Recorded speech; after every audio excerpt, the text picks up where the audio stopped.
difficult time getting, which is an internal memo from DOT. I would add that both Christine Stewart from the News Junkie and Keith Anoff from Connecticut Mirror had done stories about this memo some time ago, but the full copy of the memo with the attachments we received, I believe, last week, and it was a little bit of a strain to receive it, but we did receive it. And what the import of this memo is, it's a DOT memo that talks about taking the $250 million, which is the prioritized progress portion of the bipartisan budget, out of the GO bonds. If you recall, the prioritized progress initiative is to take a portion of the general obligation bonding and allocate some of it directly to transportation. And the bipartisan budget for the fiscal year that we're in took $250 million for transportation.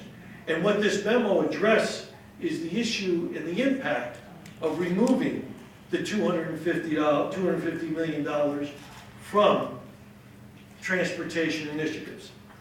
And it finds, as the boards around you display, that these bonding limits would have significant impact on our capital program, severely constricting the number of new projects. This will mean significant funding reductions, severely limit funding availability for new projects. Talks about, puts infrastructure projects at risk. We're talking about bridge repair, things of that nature. It would also reduce the amount of money we could put into local programs, such as LOSA, Town Road Aid, local bridge repairs I mentioned. It would also increase the backlog of maintenance to a degree of $5 billion. In addition to that, there may be even a payback to the federal government of $100 million, the DOT memo says, because you have taken federal money for a particular purpose, and if it's used for safety instead of the federal dollars being used for a federal purpose, you would have to refund some of that money to the state of Connecticut, to the federal government. It also had effect upon jobs. When Governor Malloy did ramp up Connecticut, and he said we're going to go forward on a very aggressive project with engineering and cost, many of the private industries went out and they ramped up their businesses. They hired engineers and designers and things of that nature. And what DOT says is that knowing that these projects are not going to be done with regularity because of the restriction of the $250 million, maybe some of these businesses will either reduce their workers or, in fact, let some go.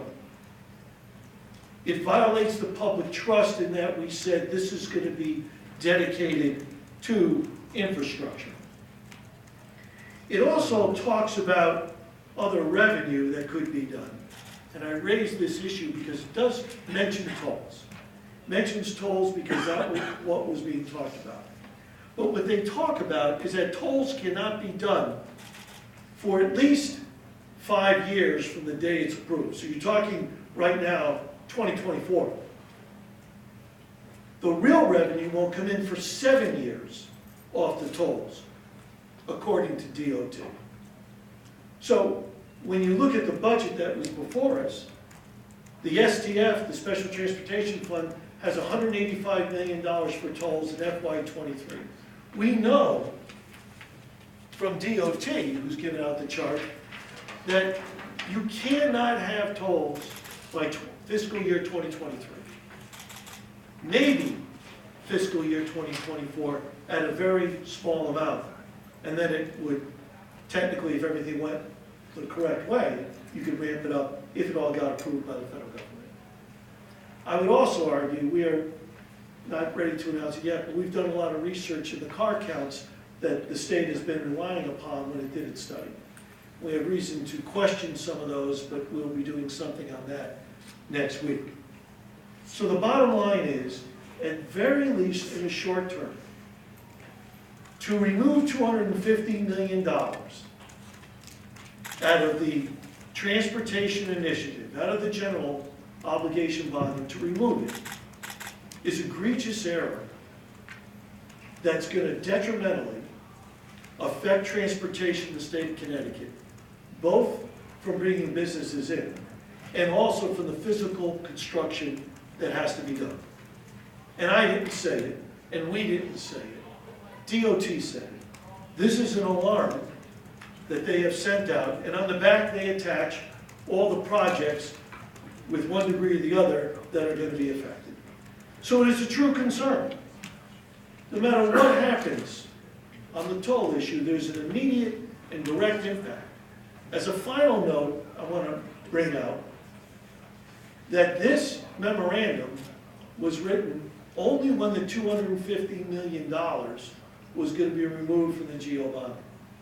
There is no analysis in here to talk about the removal of the sales tax on new motor vehicles that's going into the SDF.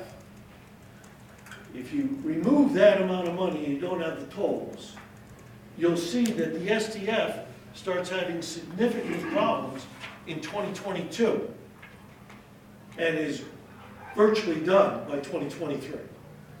So that analysis isn't here because when the memo was written, I'm gathering that that was not announced. So this memo had to be written before February of the governor's address to the General Assembly. Sometime before that date is when it was written.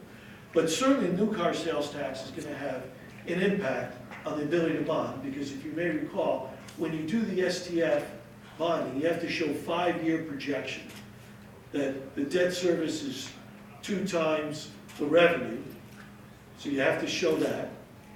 But then you also have to, they also would look at is the accumulated balance in the STF and whether or not it's going to go into a negative, because you could have revenues and debt service getting to your ratio of 2%, but you still could be eating away at that accumulated balance down to a negative.